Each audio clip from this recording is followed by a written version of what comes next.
Welcome to Craniofacial Center meeting. Today we have two topics of journal reading. The first topic will be secondary rhinoplasty for unilateral cleft nasal deformity. Will be presented by Dr. Lee. Dr. Lee, please. Okay, thank you. Good morning, everyone. I'm the first-year resident in Shanli, and the article I'm going to present today is the secondary rhinoplasty for unilateral cleft nasal deformity, which was published in the PRS in July 2021. The cleft nasal deformity is a complex deformology which is a result both from the congenital insults and the developmental insults, and the cleft rhinoplasty, which can be classified into primary and secondary, and each holds a different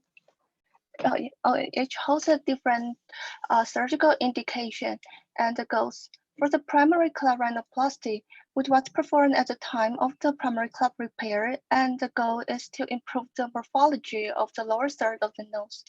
And the secondary cleft rhinoplasty, which is this article is focused on, is challenging because it is a result from both the congenital deformity and plus the scarring from the iatrogenic intervention and the deformational change of the craniofacial growth.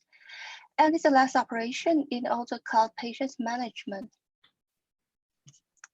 So the surgical technique for the cleft rhinoplasty have evolved, and the original ones are proposed by the Brown, Blair, and Miller, but their methods are usually opposing the standard of the aesthetic surgery.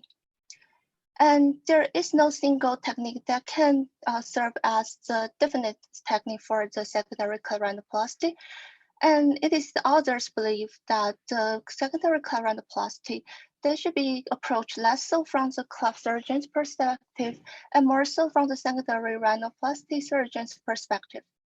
As Rorich, which is the senior author of this article, has described the goals for the secondary cleft rhinoplasty, which including the release of scar tissue, creation of the normal anatomy with suture technique, and the rigid structure framework, management of the soft tissue. And for the aims of this article is to expand on the application of this current concept in secondary rhinoplasty for the unilateral cleft nasal deformity. And the right side is outline of the following parts, start from the nasal analysis of this patient group. And the second part is about the surgical management. So for the nasal analysis, it will based on the tripod theory of the Anderson, which proposed in the 1969. Anderson found that the skeleton of the nasal base is strikingly resemble of a tripod with the two lateral crew that create the long leg of the tripod and the combined medial crew that create the short leg of the tripod. And for the cleft rhinoplasty patient, there shares some fundamental characteristics, including the unilateral piriform hypoplasia, as can be illustrated by the tripod model. The cleft size outer base is displayed laterally, inferiorly, and posteriorly, and the caudal septal is deviated to the non-cleft side. And the nasal aperture width is asymmetric, which is wider in the cleft side, and the projection is compromised and deviated to the cleft side. And these patients also have the significant septal deformity, including the caudal septal deviated to non-cleft side with some have the maxillary cresper. And the mid portion of the quadrangular cartilage is variable, but they often deviated to the left cleft side. And all these characteristics will result in a significant nasal area obstruction. The preoperative assessment should follow a standard method, which including the frontal view, lateral view, and basal view. And in this article, he has listed some common findings with the unilateral cleft nasal deformity patients. So the next part is surgical management. In this article, It is divided into 7 areas to discuss about. The first topic is the skeletal asymmetry. The secondary rhinoplasty patient, they usually bear some degree of maxillary hyperplasia and may present with asymmetric nasal piriform. And some events like the prior scarring, alveolar bone graft resorption may worsen the asymmetry. And for the severe cases like the collapse of the maxillary arch, the orthodontic and orthognathic surgery should perform first because this will influence the midface fullness, midface symmetry, and the tip projection and rotation. And to address the asymmetry, it can perform the nasal piriform augmentation, and both autologous and alloplastic materials are available. But the disadvantage of the autologous materials such as the bone, cartilage, and fat grafting is that they will face the donor side morbidity, variable moldability, and unpredictable post-operative resorption. And calcium hydroxyapatite, it is an ideal alloplastic material to use. It's biocompatible. And the Radius, which was approved by the FDA for the facial skeletal augmentation, it is an injectable filler that composed of the calcium hydroxyapatite microsphere that is suspended in an aqueous solution.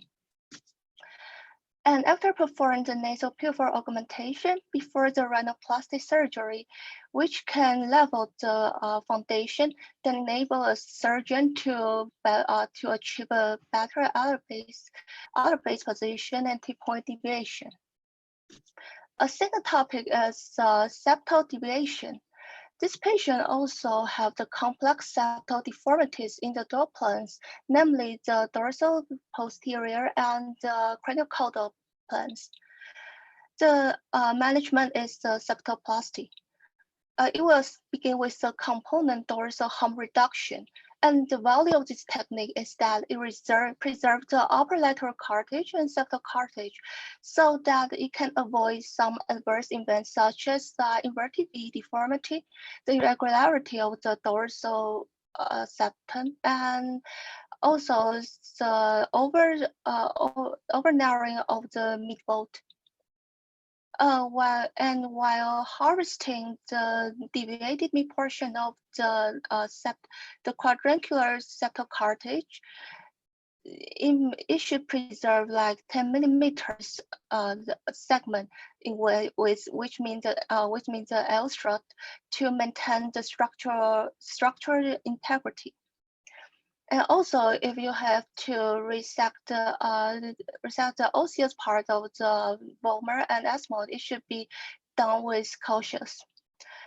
And all this approach can improve the functional airway.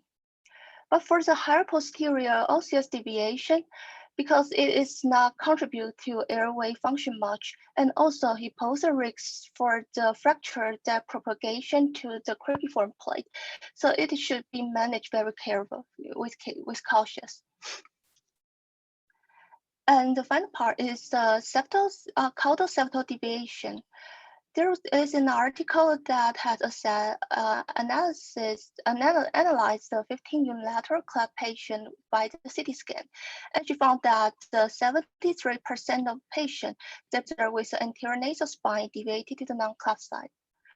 And for the management of the caudal septal deviation, it depends on whether the anterior nasal spine, namely ANS, is deviated or non-deviated. If the ANS is non-deviated, then the approach will be resection to caudal septum and centralization with a figure of a suture to the ANS as a picture showed. But if the ANS is deviated, then the caudal septum and the septal extension graft should be secure on the contralateral side. A third topic is the dorsal reshaping. After the septoplasty, the next step is to address the dorsal irregularities and asymmetric dorsal ascec lines. And the hallmarks of the dorsal reshaping method is preservation of the keystone area, upper lateral cartilage, and dorsal septum.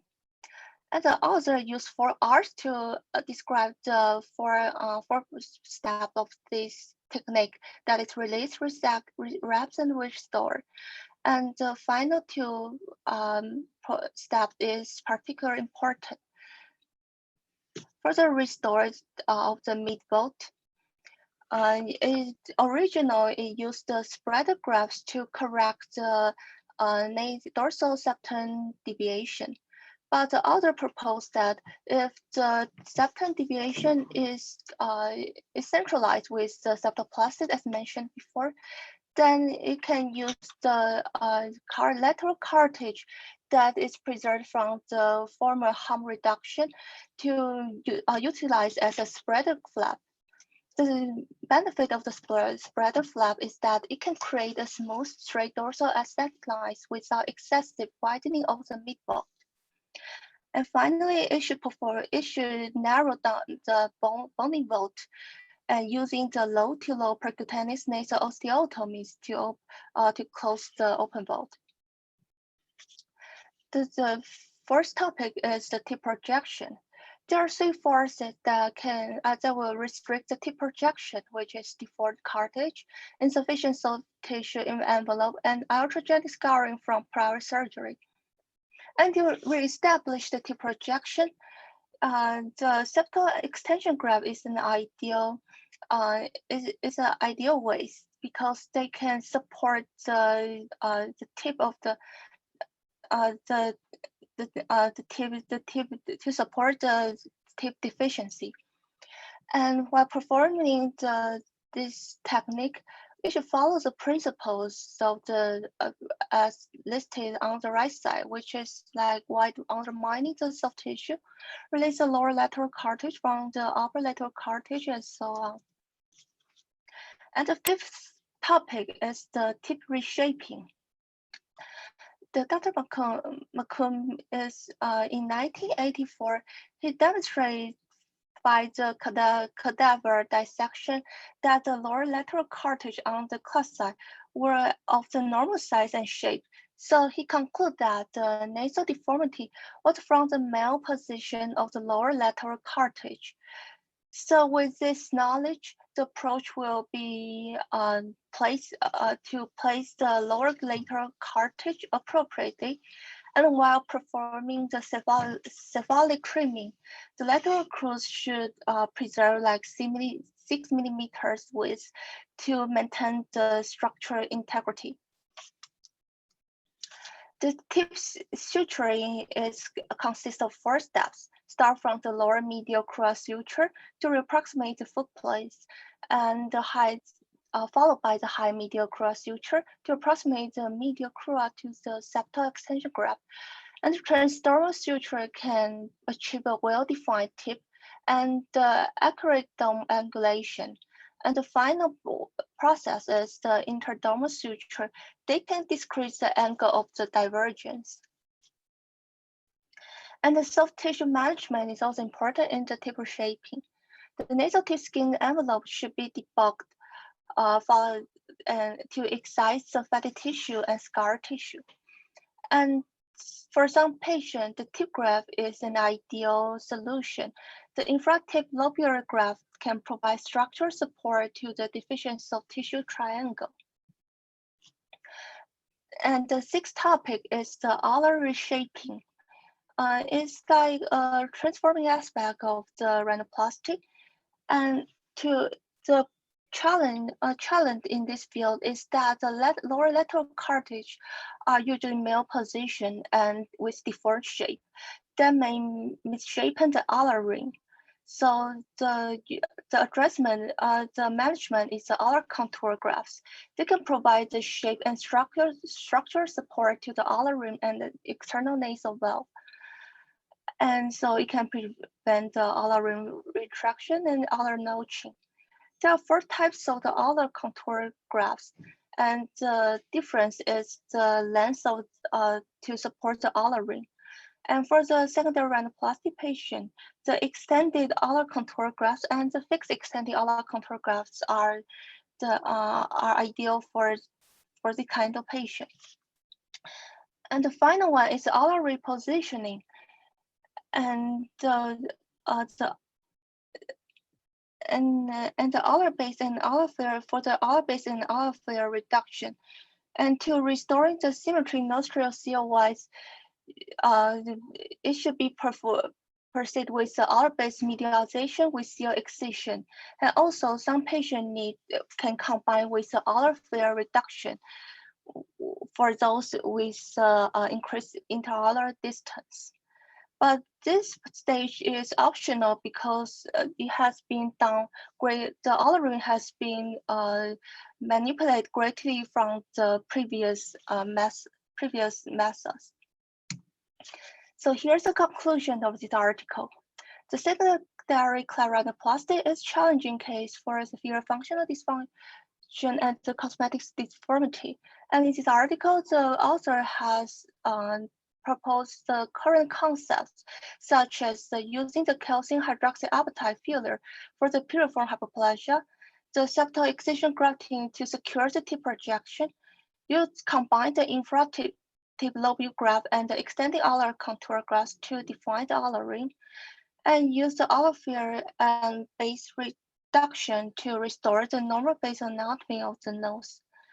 And also by using the secondary rhinoplasty principles, including the wide undermining release of scar tissue, and it will serve the cleft patient well in the short and long terms. And here's the end of my presentation. Thank you. Thank you, Dr. Lee. I believe that the secondary rhinoplasty for cleft patient is a difficult task. I would invite Professor Frank, can you could you give some comments to about this topic? Sometimes we see difference between the Caucasian nose and Asian nose, and especially for cleft patients, are there some difficulties or some special tricks for Asian cleft nose reconstruction? Yes, thank you, Professor Lin. I think even experienced cleft surgeon, it's quite difficult, and we frequently need some minor touch-up. I will speak on different aspects.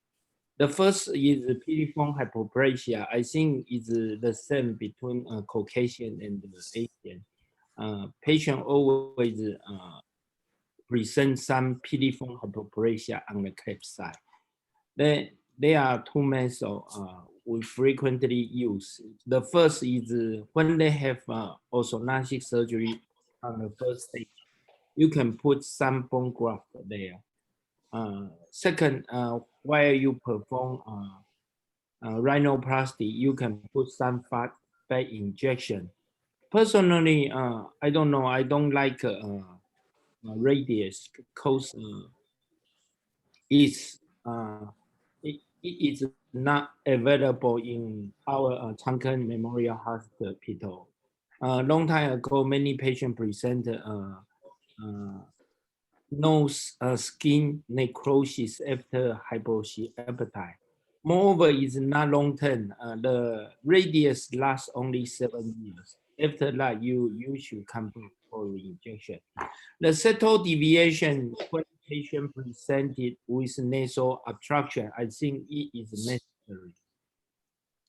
For the nasal dorsum, I think the main difference between Caucasian and us is that in Caucasian, they need reshaping resection. In our population, we need augmentation.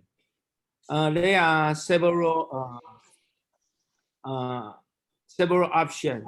For example, en bloc cartilage. The problem is carving.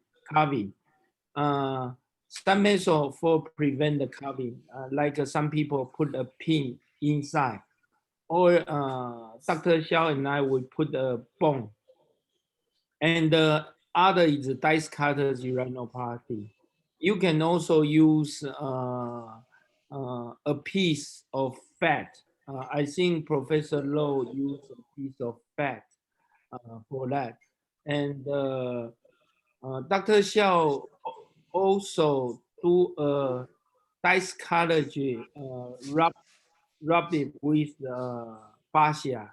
I think many more methods for augmentation, but the mainstay is use autolocal tissue.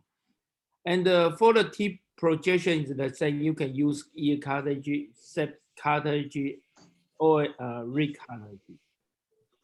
For ala reshaping, we use ala contour graft also. We use bigger one. We call ala graft.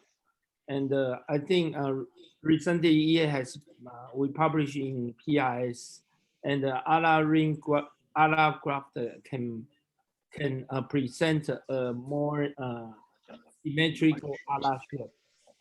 So the last is ala repositioning. I think here incision plus wear suture is necessary for cleft surgery. Thank you. Thank you, Frank. And I probably need some comment and discussion from Dr. Low. Yeah, I agree with the Professor Zhang's comment that Asian nose and Caucasian nose are really different. Even in the cleft nasal deformity, but majority of the technique performed by Dr. Rorick actually is also, we are doing the same procedure. Yeah, just some difference. For example, we don't do dorsum reduction. Instead, we do dorsum augmentation. Also, I really do not agree using non-autogenous tissue for the piriform margin augmentation. The dorsum is different. Sometimes, very occasionally, I use silicone implant for dorsum augmentation. Otherwise, I do not use so-called the rhinoplasty for the rhinoplasty. I also agree that septal extension graft is quite important. We perform septoplasty that could help to release the airway because the septum is always deviated, and we use septal cartilage to do septal extension graft. Rorick mentioned that he leave 10 millimeter rim, L-shaped rim for the support, and I only use 8 millimeter for the support. Of course, the support is not enough, but I need more volume of septal cartilage, so that's why I cut around 8 millimeter for the L-shaped strut. And we also need several other techniques to maintain the septal extension graft. And I presented this in my previous presentation. But I think the supportive technique for the septal extension graft is quite important. And overall, I agree with most of the technique that is presented in this paper. Thank you, Professor Low. I have one question about the Makun. He mentioned about the ala cartilage, lateral ala cartilage is not smaller in size, but malposition. What's your opinion in this point? Do you agree with him? Yeah, I think that this is an issue that is controversial, but I believe what mentioned by Dr. Makong also is mentioned by Dr. Park from Korea, Park Byung-yong. He measured the secondary nasal deformity, and he found the size is about the same cleft and non-cleft lower lateral cartilage. The problem is the position and its shape. The size is the same, so we still have to release the scar, release the restriction, and then elevate the lower lateral cartilage. As mentioned also in Rorick's paper, is that he did cephalic reduction of the lower lateral cartilage.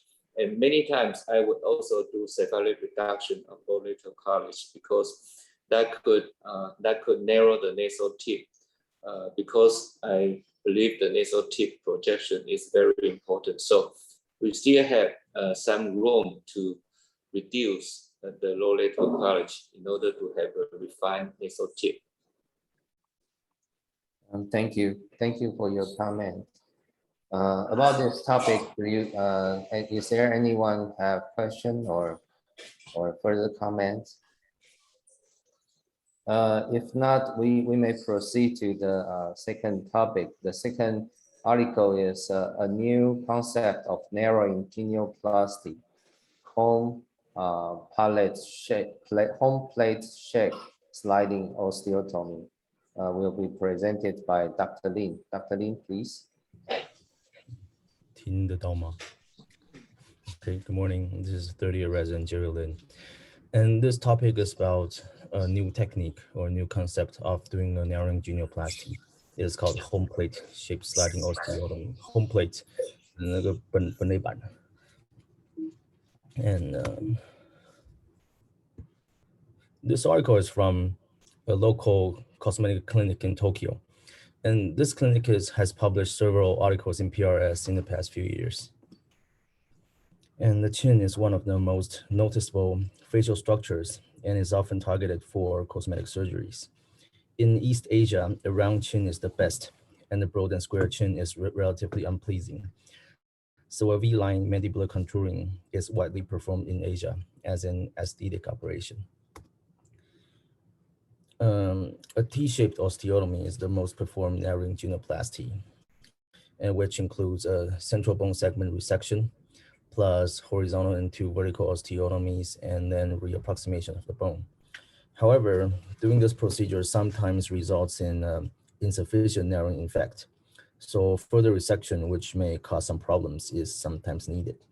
The other oblique mandible chin body osteotomy and one-piece osteotomy is also commonly used as well.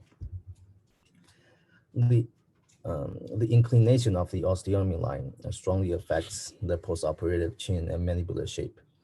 However, performing a high beveled osteotomy will definitely increase the risk of injury to the inferior alveolar nerve. And the ultimate goal of doing a narrowing genioplasty includes creation of an aesthetically pleasing chin morphology and a proportional transverse width of the chin. The study differs from previous studies in that the primary focus of doing a narrowing genioplasty was to produce a favorable round chin shape instead of making a narrowed shape. And this study presents a new technique of home plate shaped sliding osteotomy and present an evaluation of the outcomes of this technique. From December 2011 to December 2019, 347 patients were retrospectively collected, and 214 patients were excluded because of doing combining the other procedures to the mandible, and the other 16 patients were excluded because of insufficient time of follow-up. So at last, they have 117 patients underwent isolated home plate shaped sliding osteotomy. The term isolated procedure was defined as doing a limited incision between both the first premolars without doing a subperiosteal dissection of the mandibular body beyond the mental foramen. And the oblique osteotomy angles were measured in 47 patients using CT. In this figure, you see the two red lines were in contact with the oblique osteotomy, and the blue line is parallel with the standard line. and the angle between the red line and blue line is measured in the study. So for surgical technique, this is a video uploaded from the authors.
Okay, and this is the a drawing of which shows this genioplasty procedure, and you see the lower edge of the mandible was cut and trimmed as a shape of the home plate in the baseball game, and then advanced catarrhally to achieve the effect of narrowing procedure. And for the results, in the big table upwards, you see the patient demographic and their surgical characteristics. And in table 2, you see the oblique osteotomy angles at the mid-symphysis and the distance of cataract repositioning. And however, I want to say that these data are almost not addressed in the discussion part. And this table shows the classification of chin deformities and average distances of cataract repositioning classified by gender. And this table is totally not interpreted and addressed in the discussion as well. The surgical outcomes was evaluated by analyzing the pre-op and post-op photographs. The isolated home plate shaped sliding osteotomy technique was successful in providing a rounded and narrower chin shape for patients with a broad or a square chin. And this is not a correction of broad, square, and short chin. And the measured cataract repositioning is 5 millimeter. And this is a correction of a cleft chin with a 5 millimeter cataract repositioning and 4 millimeter of anterior advancement. For complications, 6% of patients has minor complications, and one patient needed revision, and 2 patients needed Botox for mentalis hyperactivity. And some of the patients complained of numbness, which improved later, and there was no major complications. For the discussion part, the author claimed that this technique allows for correction of many chin abnormalities. Cattle repositioning of the home plate shaped bone segments has almost no step-offs at the osteotomy site, which avoid risk with doing a posterior mandibular border ostectomy. And this procedure might be a paradigm shift in narrowing genioplasty. Augmentation genioplasty has a reported 90 to 95% of patient satisfaction, but doing a reduction genioplasty could often provide poor aesthetic outcomes.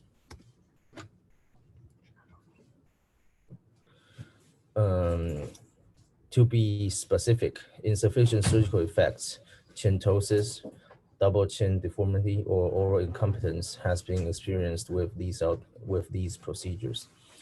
These results indicated that the soft tissue to hard tissue ratio in genioplasty is associated with an insufficient surgical effect in reduction genioplasties. In addition, the post-operative discrepancy between the underlying skeletal and the overlying soft tissue in reduction genioplasty is often responsible for having the unfavorable results. And in contrast, doing a parallel horizontal sliding osteotomy, which includes vertical reduction plus anterior advancement, could make good outcomes in patients who have vertical chin excess with retrogenia. And the author wanted to say that it is imperative to restore the balance between the skeletal and soft tissues by simultaneously combining reduction and augmentation at these sites. And the home plate osteotomy includes doing a vertical augmentation at the mid-symphysis and a vertical reduction at the parasymphysis, which avoids the vertical augmentation at the mid-symphysis. Which avoids the limitations of the isolated reduction genioplasty. In this figure, you see in the photo of up left, the green line represents the preoperative contour, and the red dotted line on the upright image represents the postoperative contour. And when you superimpose the 2 lines, you see the procedure involved having a vertical augmentation at the mid-symphysis and a vertical reduction at the parasymphysis. And after surgery, the osseous chin becomes a V shape, which allows the post-operative external chin to become round and narrower. A round chin involves a smooth curved border with a downward protrusion and a smooth transition from the chin to the mandibular body. And a chin shape after operation is affected by the angle of doing the oblique osteotomy and the amount of cattle repositioning. Anatomically, the inferior border of the native osseous chin is nearly horizontal. And after surgery, the post-op inferior border of the chin becomes V-shaped. And if the patients wanted a more defined V-shaped chin, and they will need an acute oblique osteotomy and more cattle mobilization of the bone segment. And this conceptual change is beneficial in narrowing genioplasty for changing the morphology of the chin rather than reducing its transverse width.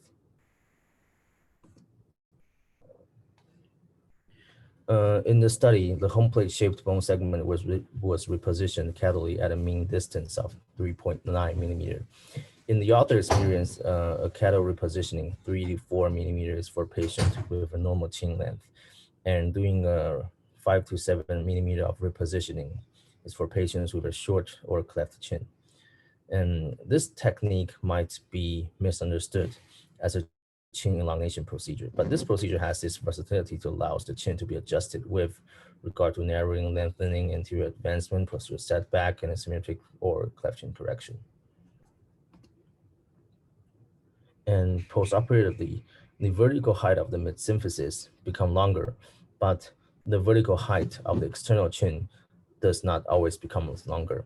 And the authors want to say the reason being might be the poor correlation between the amount of the hard tissue versus soft tissue change during the procedure in the vertical plane. And the author found out that only doing a few millimeters in calorie positioning will not have an obvious change in the vertical chin height, which means that doing a home plate shaped sliding osteotomy can be widely indicated for patients with like short, intermediate, or slightly long chin lengths, although the cause remains unclear.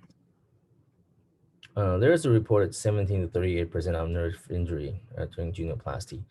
And the particular concern is during posterior mandibular border osteotomy because the course of the mandibular canal is highly variable.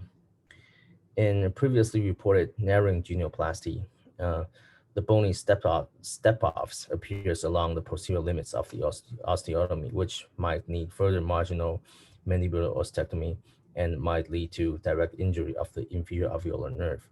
In the author experience, if you do the author's technique, there is minimal to no steps off, which do not need an additional mandibular border ostectomy. And the home plate shaped sliding genioplasty represents a viable surgical option in addressing a short chin. And the home plate shaped bone segment was repositioned as a maximum of 7 millimeter calorie in the study. And furthermore, autogenous interposition of bone graft has its benefit on long-term stability. In this photo, the author demonstrated a correction of the short chin. And in this photo, you see after 2 years, the grafted bone survived pretty well. And when dealing with an underprojecting chin, pre-bent plates are always used to precisely control the amount of advancement or setback of mandible. Although the anterior advancement distance is restricted by the thickness of the bone fragment, a sliding bone fragment was anteriorly advanced with the entire segment or the inferior portion of the segment, and the postoperative stability of the bony union is set at the highest priority. And in contrast, the tension of the soft tissue attachment of the reapproximated bone segments can cause anterior advancement to be extremely challenging if you use the T-shaped osteotomy method. And in this photo, you see a 31-year-old woman with a broad and under-projecting chin. And after home plate shaped sliding osteotomy with 3 millimeters of cattle repositioning and 3 millimeters of anterior advancement using pre-bent plates. And the photo on the right is a follow-up at 10 months. When dealing with an asymmetric chin, it could be simply addressed with the author's technique, but the conventional method, because the conventional method might lead to unstable correction. For a cleft chin deformity, in certain individuals, the paired mentalis muscle do not overlap in the center, which leads to a chin pad cleft. And the author's technique allows treatment of cleft chin by doing both anterior and caudal advancement of the bone segment. The simple or conventional osteotomy technique is still somehow indicated for selected patients. The inclination of the osteotomy with the procedure was highly restricted to patients with a low or intermediate mandibular canal, which indicates that the simple oblique technique may be the best indicated for patients only with a high mandibular canal. For doing a horizontal T genioplasty method, the mean width of the central bone segments has been reported to be 9.1 millimeter. But if you do a 9 to 10 millimeter incision, you will have an insufficient narrowing effect for patients with broad or square chins. If you want to do more resection and reposition of bone segments, you might have soft tissue bunching, and this leads to an unnatural soft tissue progonium. And also a larger step off also increase risk of injury to the alveolar nerve by requiring an additional marginal ostectomy. For the technical limitations of the study, The limitation is that the procedure is rarely performed as a pushback genioplasty, because those patients who needed the pushback genioplasty might need a mandibular setback surgeries also. In general, the home plate shaped sliding genioplasty has its significant advantages over the other techniques. It could achieve the ultimate goal of a narrowing genioplasty, and its versatility to correct, and it could be performed as an isolated procedure, and also its versatility to correct various deformities. In general, the home plate shaped sliding osteotomy technique is an excellent method for reduction of broad and square chins, in addition to more complex chin deformities. Okay, thank you. Thank you, Dr. Lin. So is there any question or comments from our senior doctors? It seems that he said that his technique is superior to other techniques, but the Korean doctors doing genioplasty, they may not agree. Yeah, I would invite some discussion from Professor Yue Chen. Professor Chen. Thank you. I think this is a very clever way of dealing with some specific forms of the chin deformity or chin requirements. It seems to be very stable and it anatomically feasible, and the bone graft from autogenous bone graft to interpolation, I think is a good idea. So in selective cases, like he showed a square chin, maybe short chin, and it's quite easy and reasonable procedure, because he do not detach genial highway muscle or genial cross muscle, so it remains quite stable comparing to the T-shaped resection that Korean doctors did. As he said, these do not distort or do not squeeze the soft tissue as much as the T-shaped operation. This is a kind of elongation of the central part and minimally taken off the lateral part of squareness. I think it's a good idea. We can selectively use in our patients if the patient has a relatively square chin and short chin and can have quite nice procedure. I think we can apply it in our patients, selective patients. It's quite good procedure to learn. Thank you. Thank you. And so in comparison between the osteotomy way or the contouring way, what would be the more easier way to do the genioplasty? Professor Ray Chen, do you have some comments in comparison the contouring and osteotomy, the two types of technique? Yes, if in this photo, if we can do the way that as you do a kind of V shape or still a kind of a reverse V and a square there, and we can do a very similar result as he mentioned. You see that if you have a V cut, do not necessary to be very big, as you did in the OR. You do a kind of a what we call small V or medium V, and then advance and then rotate downward, elongate it. We can produce a similar result, except that we do not cut that bone out. Instead, we burr out the lateral part. That is what we want. I prefer to do the conservative way because I can control the shaving and burring better than what's cut off. So they want to have a very sharp chin. They can do that. But in Taiwanese patient, I don't think they appreciate that kind of a sharp chin. A little bit of a round chin is better than a really sharp chin. So be careful that if you cut it off, it's difficult to have reshape that again. So that's what I usually prefer. What you did is a V-shape cut, advance it, and downward rotation, and then you burr out the squareness. Thank you.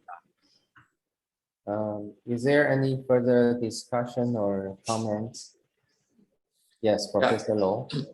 Yeah, I think that the genioplasty, there are many different kind of technique, but no matter what kind of design you wish to do, I really would suggest that before the surgery, we did a combine CT to evaluate the nerve pathway, because in this paper, I didn't hear that it mentioned preoperative image evaluation, because if you want to design osteotomy line around that area, really, I think we should be very careful about the inferior alveolar nerve inside in that area.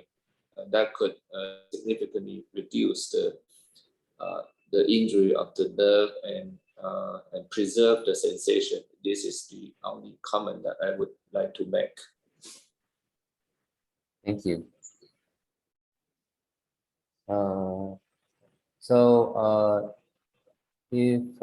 If there's no further question or discussion, we may conclude this today's morning meeting, and hopefully next week we would move to the sleep center for the meeting in person. Thank you for coming.